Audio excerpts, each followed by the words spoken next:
Rebecca by Daphne Du Maurier.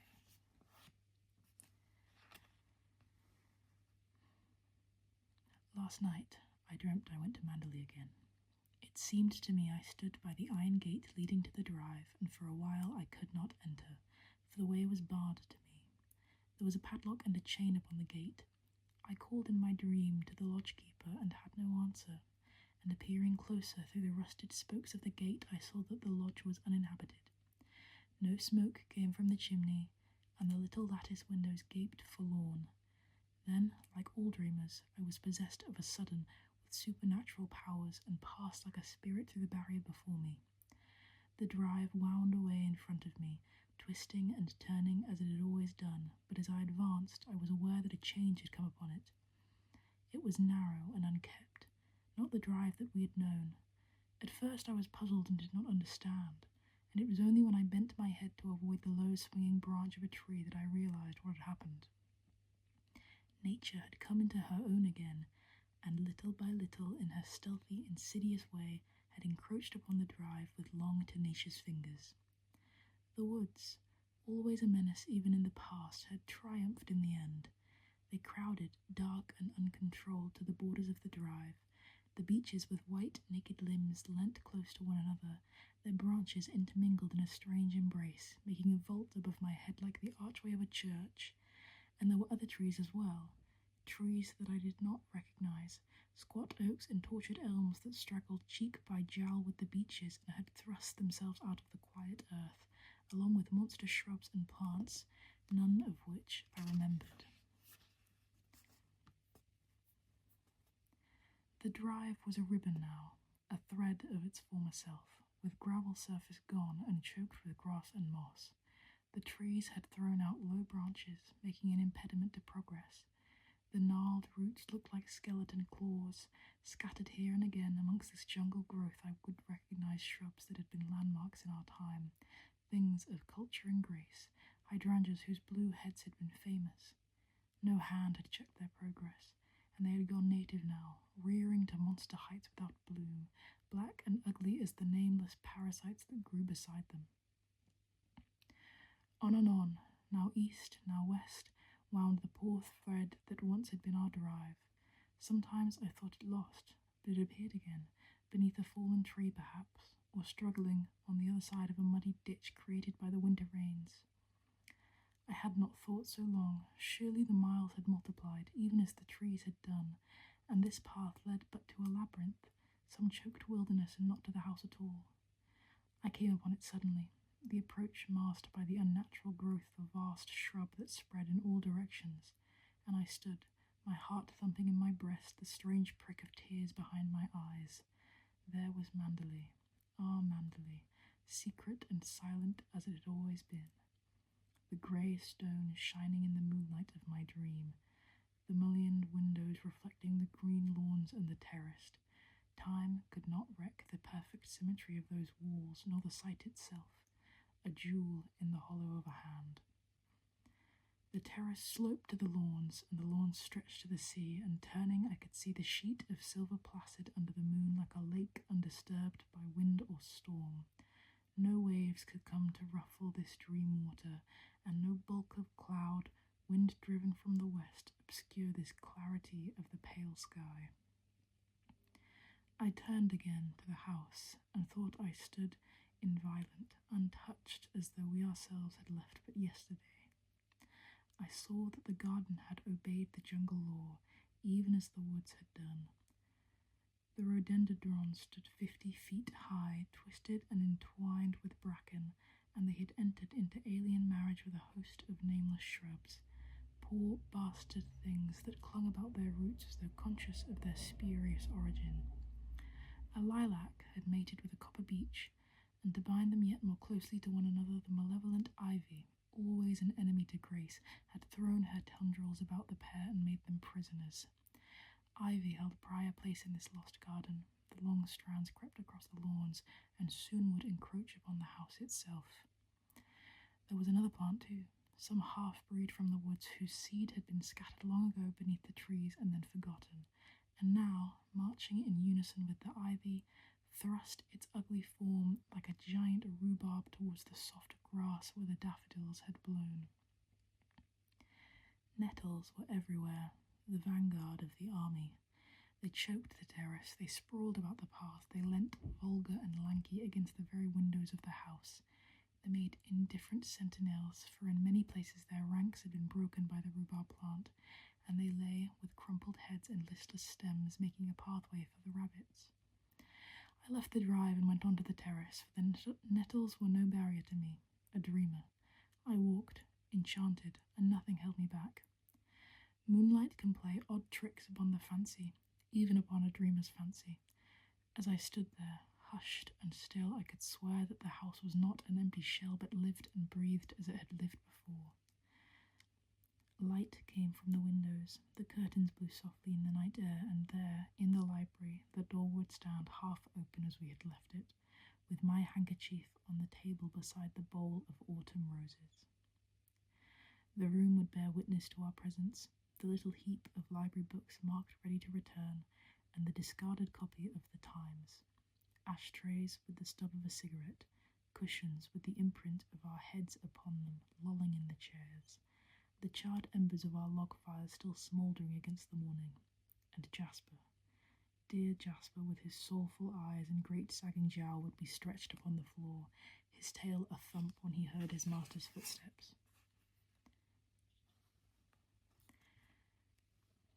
A cloud, hitherto unseen, came upon the moon and hovered an instant like a dark hand before a face.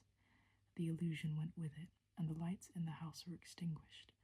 I looked upon a desolate shell, soulless at last, and haunted with no whisper of the past about its staring walls. The house was a sepulchre. Our fear and suffering lay buried in the ruins. There would be no resurrection.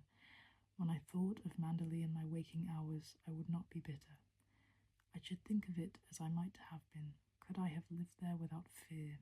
I should remember the rose garden in summer, and the birds that sang at dawn, tea under the chestnut trees, and the murmur of the sea coming up to us from the lawns below.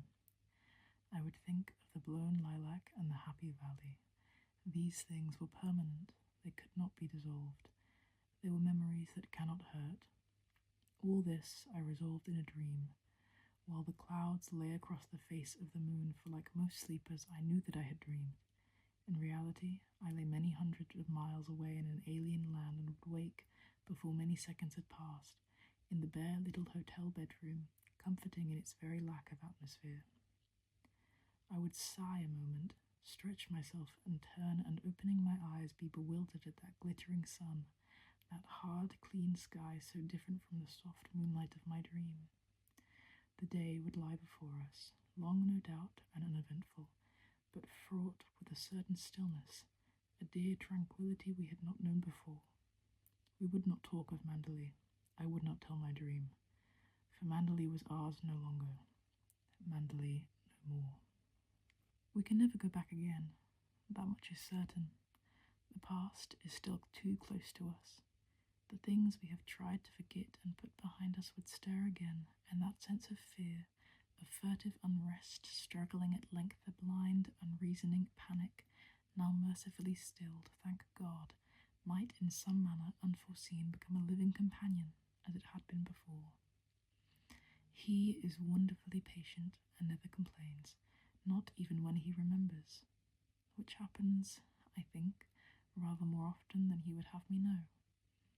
I can tell by the way he will look lost and puzzled suddenly, all expression dying away from his dear face as though swept clean by an unseen hand, and in its place a mask will form, a sculptured thing, formal and cold, beautiful still but lifeless.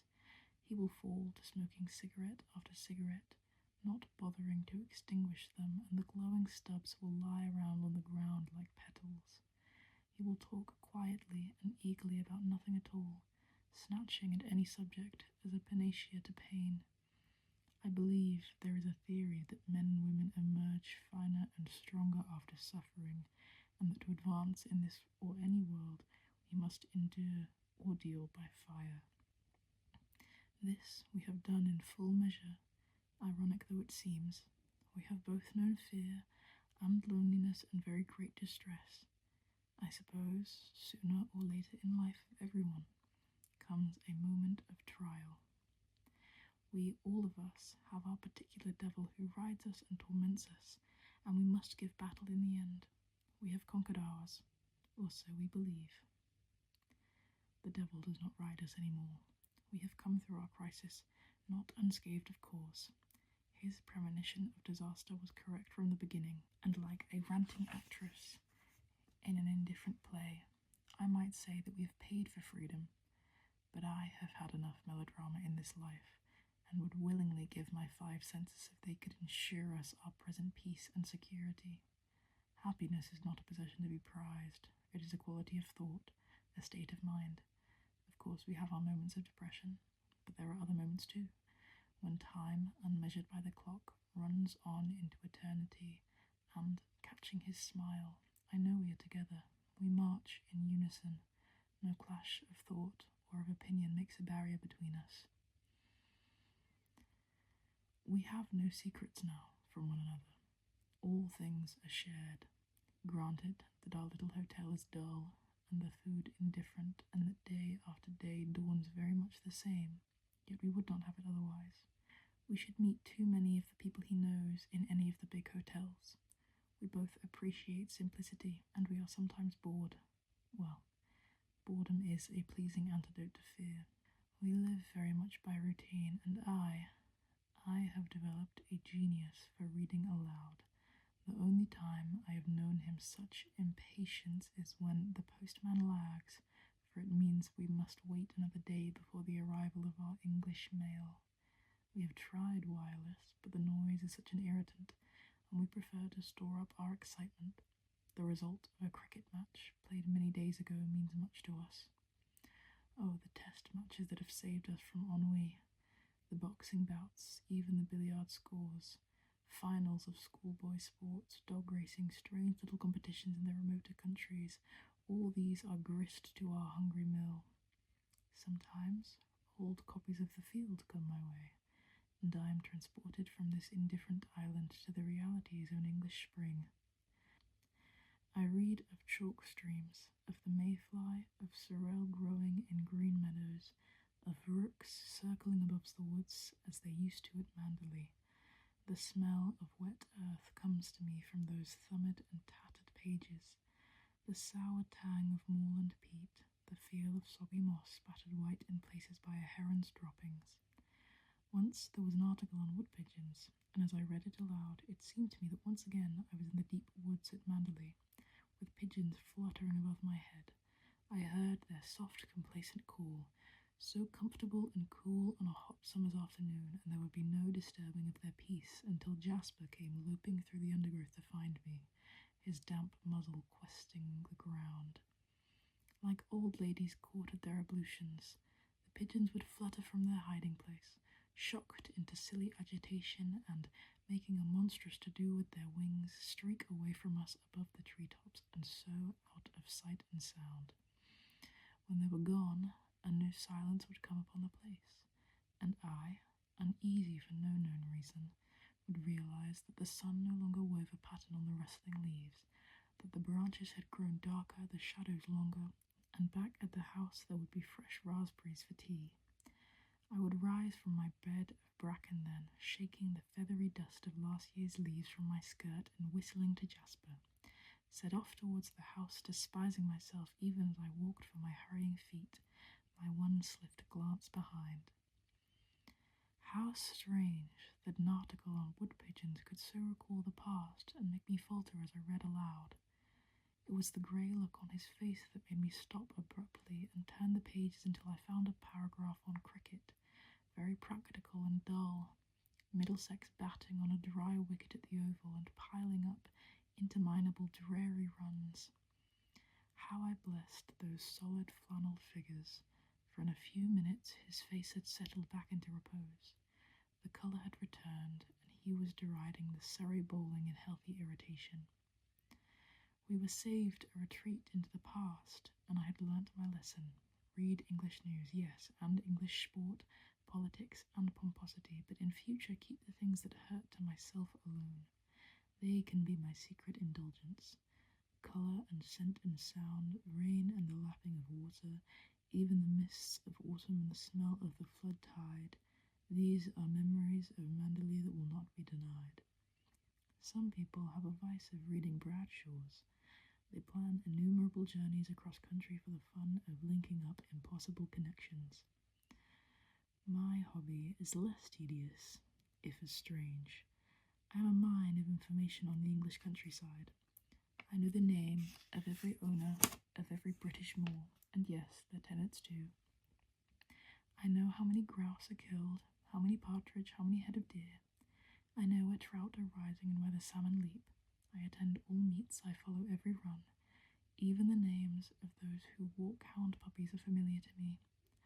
The state of the crops, the price of fat cattle, the mysterious ailments of swine, I relish them all. A poor pastime, perhaps, and not a very intellectual one, but I breathe the air of England as I read, and can face this glittering sky with greater courage.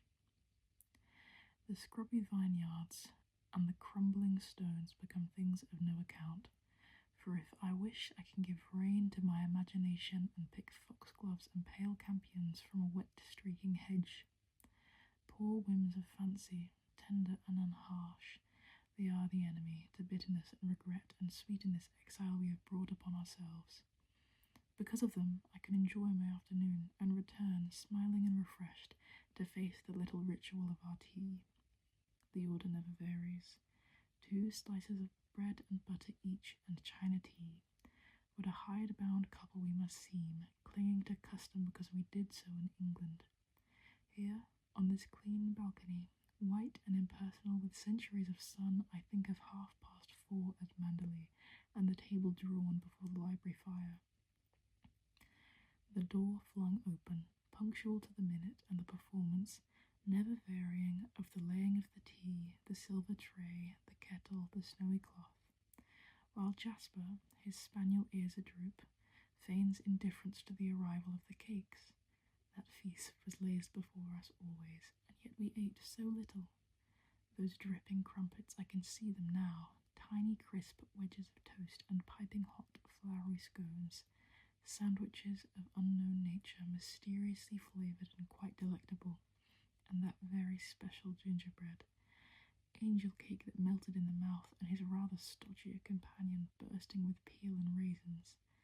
There was enough food there to keep a starving family for weeks. I never knew what happened to it all, and the waste used to worry me sometimes. But I never dared ask Mrs. Danvers what she did about it. She would have looked at me in scorn, smiling that freezing, superior smile of hers, and I can imagine her saying there were never any complaints when Mrs. De Winter was alive. Mrs. Danvers. I wonder what she is doing now, she and Favell. I think it was the expression on her face that gave me my first feeling of unrest. Instinctively I thought, she is comparing me to Rebecca, and as sharp as a sword the shadow came between us. Well, it is over now, finished and done with. I ride no more tormented, and both of us are free. Even my faithful Jasper has gone to the happy hunting grounds, and Manderley is no more. It lies like an empty shell amidst the tangle of the deep woods, even as I saw it in my dream. A multitude of weeds, a colony of birds. Sometimes perhaps a tramp will wander there, seeking shelter from a sudden shower of rain, and, if he is stout-hearted, he may walk there with impunity. But your timid fellow, your nervous poacher, the woods of Manderley are not for him. He might stumble upon the little cottage in the cove, and he would not be happy beneath its tumbled roof, the thin rain beating a tattoo.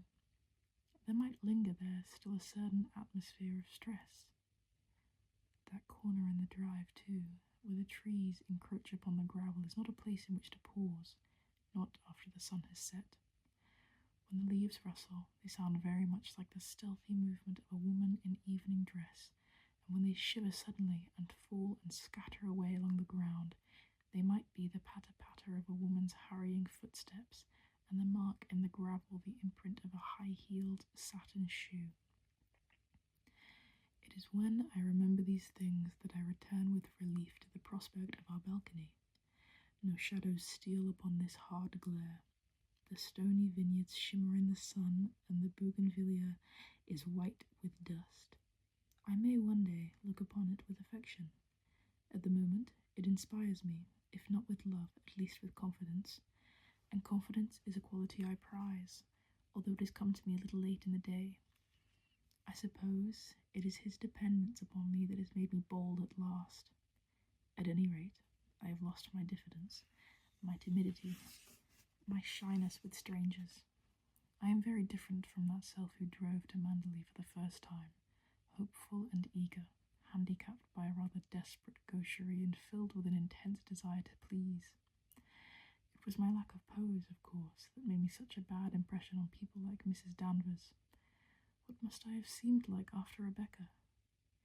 I can see myself now, memory spanning the years like a bridge, with straight bobbed hair and youthful unpowdered face, dressed in an ill-fitting coat and skirt and a jumper of my own creation, trailing in the wake of Mrs. Van Hopper like a shy, uneasy colt. She would precede me into lunch, her short body ill-balanced upon tottering high heels, her fussy, frilly blouse a compliment to her large bosom and swinging hips, her new hat pierced with a monster quill aslant upon her head, exposing a wide expanse of forehead bare as a schoolboy's knee.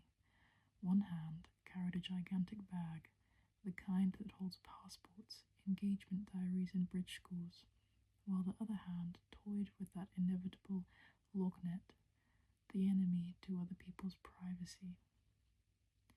She would make for her usual table in the corner of the restaurant, close to the window, and lifting her lorgnette to her small pig's eyes, survey the scene to right and left of her. Then she would let the lorgnette fall at length upon its black ribbon and utter a little exclamation of disgust. Not a single well-known personality. I shall tell the management they must make a reduction on my bill. What do they think I came here for? To look at her page boys? And she would summon the waiter to her side, her voice sharp and staccato, cutting the air like a saw.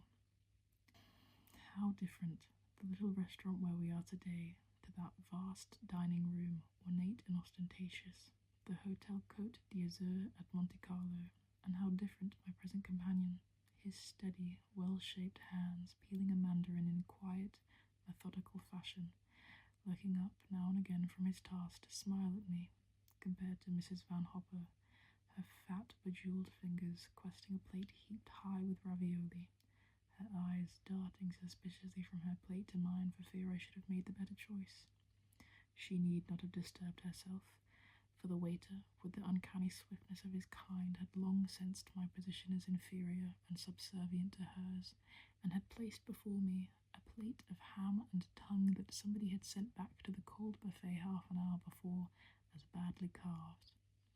Odd, that resentment of servants and their obvious impatience. I remember staying once with Mrs. Van Hopper in a country house, and the maid never answered my timid bell or brought up my shoes, and early morning tea, stone cold, was dumped outside my bedroom door. It was the same at the Côte d'Azur, though to a lesser degree, and sometimes the studied indifference turned to familiarity, smirking and offensive, which made buying stamps from the reception clerk an ordeal I would avoid. How young and inexperienced I must have seemed, and how I felt it too. One was too sensitive, too raw. There were thorns and pinpricks in so many words that in reality fell lightly on the air. I remember that plate of ham and tongue. It was dry, unappetizing, cut in a wedge from the outside, but I had not the courage to refuse it. We ate in silence, for Mrs. Van Hopper liked to concentrate on food, and I could tell by the way the sauce ran down her chin that her dish of ravioli pleased her. It was not a sight that engendered into me great appetite for my own cold choice, and looking away from her, I saw that the table next to ours, left vacant for 3 days, was to be occupied once more. And the maitre d'hotel, with the particular beau reserved for his more special patrons, was ushering the new arrival to his place. Mrs. Van Hopper put her fork down and reached for her lorgnette. I blushed for her while she stared, and the newcomer, unconscious of her interest, cast a wondering eye over the menu. Then Mrs. Van Hopper folded her lorgnette with a snap, and leant across the table to me, her small eyes bright with excitement, her voice a shade too loud. "It's Max de Winter," she said. "The man who owns Manderley. You've heard of it, of course. He looks ill, doesn't he? They say he can't get over his wife's death. I wonder what my life would be today if Mrs. Van Hopper had not been a snob. Funny to think that the course of my existence hung like a thread upon that quality of hers. Her curiosity was a disease, almost a mania. At first, I had been shocked, wretchedly embarrassed. I would feel like a whipping boy who must bear his master's pains when I watched people laugh behind her back, leave a room hurriedly upon her entrance, and even vanish behind a service door on the corridor upstairs. For many years now, she had come to the Hotel Côte d'Azur, and apart from bridge, her one pastime, which was notorious by now in Monte Carlo, was to claim visitors of distinction as her friends, had she but seen them once at the other end of the post office. Somehow she would manage to introduce herself, and before her victim had scented danger, she had preferred an invitation to her suite. Her method of attack was so downright and sudden that there was seldom opportunity to escape. At the Côte d'Azur, she staked a claim upon a certain sofa in the lounge, midway between the reception hall and the passage to the restaurant, and she would have her coffee there after luncheon and dinner, and all who came and went must pass her by. Sometimes she would employ me as bait to draw her prey, and, hating my errand, I would be sent across the lounge with a verbal message, the loan of a book or paper, the address of some shop or other, the sudden discovery of a mutual friend. It seemed as though notables must be fed to her, much as invalids are spooned their jelly, and though titles were preferred by her, any face once seen in a paper served her as well. Names scattered in a gossip column, authors, artists, actors, and their kind, even the mediocre ones, as long as she had learned of them in print. I can see her as though it were but yesterday, and on that unforgettable afternoon, never mind how many years ago, when she sat at her favourite sofa in the lounge, debating her method of attack, I could tell by her abrupt manner and the way she tapped her lorgnette against her teeth that she was questing possibilities. I knew, too, when she had missed the sweet and rushed through dessert, that she had wished to finish luncheon before the new arrival, and so install herself where he must pass. Suddenly she turned to me, her small eyes alight. "Go upstairs quickly and find that letter from my nephew. You remember being the one written on his honeymoon with the snapshot? Bring it down to me right away." I saw then that her plans were formed, and the nephew was to be the means of introduction. Not for the first time, I resented that part that I must play in her schemes. Like a juggler's assistant, I produced the props, then silent and attentive I waited on my cue. This newcomer would not welcome intrusion, I felt certain of that. In the little I had learned of him at luncheon, a smattering of hearsay garnered by her 10 months ago from the daily papers and stored in her memory for future use, I could imagine, in spite of my youth and inexperience in the world, that he would resent this sudden bursting in upon his solitude. Why he should have chosen to come to the Côte d'Azur at Monte Carlo was not our concern. His problems were his own, and anyone but Mrs. Van Hopper would have understood. Tact was a quality unknown to her, discretion too, and because gossip was the breath of life to her, this stranger must be served for her dissection. I found the letter in a pigeonhole in her desk and hesitated a moment before going down again to the lounge. It seemed to me, rather senselessly, that I was allowing him a few more moments of seclusion. I wished I had the courage to go by the service staircase and so by a roundabout way to the restaurant and there warn him of the ambush. Convention was too strong for me, though, nor did I know how I should frame my sentence. There was nothing for it but to sit in my usual place beside Mrs. Van Hopper, while she, like a large complacent spider, spun her wide net of tedium about the stranger's person. I had been longer than I thought, for when I returned to the lounge, I saw he had already left the dining room, and she, fearful of losing him, had not waited for the letter, but had risked a bare-faced introduction on her own. He was even now sitting beside her on the sofa. I walked across to them and gave her the letter without a word. He rose to his feet at once, while Mrs. Van Hopper, flushed by her success, waved a vague hand in my direction and mumbled my name. Mr. De Winter is having coffee with us. Go and ask the waiter for another cup, she said, her tone just casual enough to warn him of my footing. It meant I was a youthful thing and unimportant, and there was no need to include me in the conversation. She always spoke in that tone when she wished to be impressive, and her method of introduction was a form of self-protection. For once I had been taken for her daughter, an acute embarrassment for us both. This abruptness shows that I could be safely ignored, and women would give me a brief nod, which served as a greeting and a dismissal in one, while men, with large relief, would realize they could sink back into a comfortable chair without offending courtesy. It was a surprise, therefore, to find that this newcomer remained standing on his feet, and it was he who made a signal to the waiter. I'm afraid I must contradict you, he said to her. You were both having coffee with me, and before I knew what had happened, he was sitting in my usual hard chair, and I was on the sofa beside Mrs. Van Hopper. For a moment she looked annoyed. This was not what she had intended, but she soon composed her face, and, thrusting her large self between me and the table, she leant forward to his chair, talking eagerly and loudly, fluttering the letter in her hand. You know, I recognized you just as soon as you walked into the restaurant, she said, and I thought, why, there's Mr. De Winter, Billy's friend. I simply must show him those snaps of Billy and his bride taken on their honeymoon. And here they are. There's Dora, isn't she just adorable? That's little slim waist, those great big eyes. Here they are, sunbathing at Palm Beach. Billy is crazy about her, you can imagine. He had not met her, of course, when he gave that party at Claridge's, and where I saw you first, but I dare say you don't remember an old woman like me. This, with a provocative glance and a gleam of teeth. On the contrary, I remember you very well, he said, and before she could trap him into a resurrection of their first meeting, he had handed her his cigarette case, and the business of lighting up stalled her for the moment. I don't think I should care for Palm Beach, he said. Blowing the match and glancing at him, I thought how unreal he would look against a Florida background. He belonged to the walled city of the 15th century, a city of narrow cobbled streets and thin spires, where the inhabitants wore pointed shoes and worsted hose. His face was arresting, sensitive, medieval in some strange, inexplicable way, and I was reminded of a portrait seen in a gallery. I had forgotten where, of a certain gentleman unknown, could one but rob him of his English tweeds and put him in a black, with lace at his throat and wrists.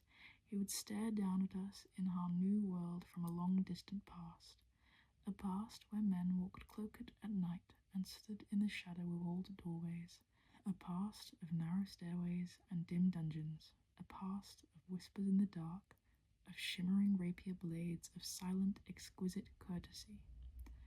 I wished I could remember the old master who had painted that portrait. It stood in a corner of the gallery, and the eyes followed one from the dusky frame. They were talking, though, and I had lost the thread of conversation. No, not even 20 years ago, he was saying. That sort of thing has never amused me. I heard Mrs. Van Hopper give her fat, complacent laugh. If Billy had a home like Manderley, he would not want to play around in Palm Beach, she said. I'm told it's like a fairy tale. There's no other word for it. She paused, expecting him to smile, but he went on smoking his cigarette, and I noticed, faint as a gossamer, the line between his brows. I've seen pictures of it, of course, she persisted, and it looks perfectly enchanting. I remember Billy telling me that all those big places beat for beauty. I wonder if you can ever bear to leave it. His silence now was painful, and would have been patent to anyone else, but she ran on like a clumsy goat, trampling and trespassing on land that was preserved, and I felt the colour flood my face, dragged with her as I was into humiliation. Of course, you Englishmen are all the same about your homes, she said, her voice becoming louder and louder. You'd appreciate them so as not to seem proud. Isn't there a minstrel's gallery at Manderley and some very valuable portraits? She turned to me by way of explanation. Mr. De Winter is so modest he won't admit to it, but I believe that lovely home as his has been in his family's possession since the Conquest. They say that Minstrel's Gallery is a gem. I suppose your ancestors often entertained royalty at Manderley, Mr. De Winter. And this was more than I had hitherto endured even from her, but the swift lash of his reply was unexpected. Not since Ethelred, he said, the one who was called Unready. In fact, it was while staying with my family that the name was given him. He was invariably late for dinner. She deserved it, of course, and I waited for her change of face, but, incredible as it may seem, his words were lost on her, and I was left to writhe in her stead, feeling like a child that had been smacked. Is that so? She blundered. I had no idea. My history is very shaky, and the kings of England always muddled me. How interesting, though. I must write and tell my daughter. She's a great scholar. There was a pause. I felt the colour flood into my face. I was too young, that was the trouble. Had I been older, I would have caught his eye and smiled, her unbelievable behaviour making a bond between us. But as it was, I was stricken into shame and endured one of the frequent agonies of youth. I think he realised my distress, for he leaned forward in his chair and spoke to me, his voice gentle, asking if I would have more coffee, and when I refused and shook my head, I felt his eyes were still on me, puzzled, reflective. He was pondering my exact relationship to her and wondering whether he must bracket us together in futility. What do you think of Monte Carlo? Or don't you think of it at all? He said.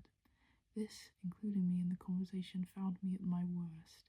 The raw ex-schoolgirl, red-elbowed and lanky-haired, and I said something obvious and idiotic about the place being artificial. But before I could finish my halting sentence, Mrs. Van Hopper interrupted. She's spoiled, Mr. De Winter. That's her trouble. Most girls would give their eyes for the chance of seeing Monty. Wouldn't that rather defeat the purpose? He said, smiling. She shrugged her shoulders, blowing a great cloud of cigarette smoke into the air. I don't think she understood him for a moment. I'm faithful to Monty, she told him. The English winter gets me down, and my constitution just won't stand it. What brings you here? You're not one of the regulars. Are you going to play chimmy, or have you brought your golf clubs? I have not made up my mind, he said. I came away in rather a hurry. His own words must have jolted a memory, for his face clouded again, and he frowned very slightly. She babbled on, impervious. Of course, you miss the fogs at Manderley. It's quite another matter. The West Country must be delightful in the spring. He reached for the ashtray, squashing his cigarette, and I noticed the subtle change in his eyes, the indefinable something that lingered there momentarily, and I felt I had looked upon something personal to himself with which I had no concern. Yes, he said shortly. Manderley was looking at its best. A silence fell upon us during a moment or two, a silence that brought something of discomfort in its train, and stealing a glance at him, I was reminded more than ever of my gentleman unknown, who, cloaked and secret, walked a corridor by night. Mrs. Van Hopper's voice pierced my dream like an electric bell. I suppose you know a crowd of people here, though I must say Monty is very dull this winter. One sees so few well-known faces. The Duke of Middlesex is here in his yacht, but I haven't been aboard yet. She never had, to my knowledge. You know, Nell Middlesex, of course, she went on. What a charmer he is. They always say that second child isn't his, but I don't believe it. People will say anything, won't they, when a woman is attractive, and she is so very lovely. Tell me, is it true that Caxton Hillslop marriage is not a success? She ran on through a tangled fringe of gossip, never seeing that these names were alien to him. They meant nothing, and that as she prattled unaware, he grew colder and more silent. Never for a moment did he interrupt or glance at his watch. It was as though he had set himself a standard of behaviour, since the original lapse when he had made a fool of her in front of me, and clung to it grimly rather than offend again. It was a page boy in the end who released him, with the news that a dressmaker awaited Mrs. Van Hopper in the suite. He got up at once, pushing back his chair. Don't let me keep you, he said. Fashion has changed so quickly nowadays, they may even have altered by the time you get upstairs. The sting did not touch her. She accepted it as pleasantry. It's so delightful to have to run into you like this, Mr. De Winter, she said as we went towards the lift. Now I'm brave enough to break the ice. I hope I shall see something of you. You must come and have a drink sometime in the suite. I may have one or two people coming in tomorrow evening. Why not join us? I turned away so that I should not watch him search for an excuse. I'm so sorry, he said. Tomorrow I am probably driving to Sospel. I'm not sure when I shall get back. Reluctantly she left it, but we still hovered in the entrance to the lift. I hope they've given you a good room. The place is half empty, so if you're uncomfortable, mind you make a fuss. Your valet has unpacked for you, I suppose? This familiarity was excessive, even for her, and I caught a glimpse of his expression. I don't possess one, he said quietly. Perhaps you would like to do it for me. This time his shaft had found its mark, for she reddened and laughed a little awkwardly. Why, I hardly think, she began, and then suddenly and unbelievably she turned upon me. Perhaps you could make yourself useful to Mr. De Winter, if he wants anything done. You're a capable child in many ways. There was a momentary pause while I stood stricken, waiting for his answer. He looked down at us, mocking, faintly sardonic, a ghost of a smile on his lips. A charming suggestion, he said, but I cling to the family motto. He travels the fastest who travels alone. Perhaps you have not heard of it. And without waiting for her answer, he turned and left us. What a funny thing, said Mrs. Van Hopper as he went upstairs in the lift. Do you suppose that sudden departure was a form of humour? Men do such extraordinary things. I remember a well-known writer once who used to dart down the service staircase whenever he saw me coming. I suppose he had a penchant for me and wasn't sure of himself. However, I was younger then. The lift stopped with a jerk. We arrived at our floor, the page boy flung upon the gates. By the way, dear, she said as we walked along the corridor, don't think I mean to be unkind, but you put yourself just a teeny bit forward this afternoon. Your efforts to monopolize the conversation quite embarrassed me, and I'm sure it did him. Men loathe that sort of thing. I said nothing. There seemed no possible reply. Oh, come, don't sulk, she laughed and shrugged her shoulders. After all, I am responsible for your behavior here, and surely you can accept advice from a woman old enough to be your mother. Bien, je viens. And, humming a tune, she went into the bedroom where the dressmaker was waiting for her. I knelt on the window seat and looked out upon the afternoon. The sun shone very brightly still, and there was a gay high wind. In half an hour we should be sitting to our bridge, the windows tightly closed, the central heating turned to full. I thought of the ashtrays I would have to clear, and how the squash stubs stained with lipstick would sprawl in company with discarded chocolate creams. Bridge does not come easily to a mind brought up on snap and happy families. Besides, it bored her friends to play with me. I felt my youthful presence put a curb upon the conversation, much as parlour-maid does until the arrival of dessert, and they could not fling themselves so easily into the melting pot of scandal and insinuation. Her men friends would assume a sort of forced heartiness and ask me jocular questions about history or painting, guessing I had not long left school and that this would be my only form of conversation. I sighed and turned away from the window. The sun was so full of promise, and the sea was whipped white with a merry wind. I thought of that corner of Monaco which I had passed a day or two ago, and where a crooked house lent to a cobbled square. High up in the tumbled roof there was a wind, narrow as a slit. It might have held a presence medieval, and, reaching to the desk for pencil and paper, I sketched in fancy with an absent mind a profile pale and aquiline, a sombre eye, a high-bridged nose, a scornful upper lip, and I added a pointed beard and lace at the throat as the painter had done long ago in a different time. Someone knocked at the door, and the lift boy came in with a note in his hand.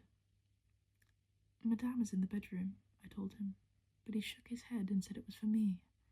I opened it and found a single sheet of notepaper inside with a few words written in an unfamiliar hand. Forgive me, I was very rude this afternoon. That was all. No signature and no beginning, but my name was on the envelope and spelt correctly. An unusual thing. "Is there an answer?" asked the boy. I looked up from the scrawled words. "No," I said. "No, there isn't any answer." When he had gone, I put the note away in my pocket and turned once more to my pencil drawing, but for no known reason, it did not please me any more. The face was stiff and lifeless, and the lace collar and the beard were like props in a charade.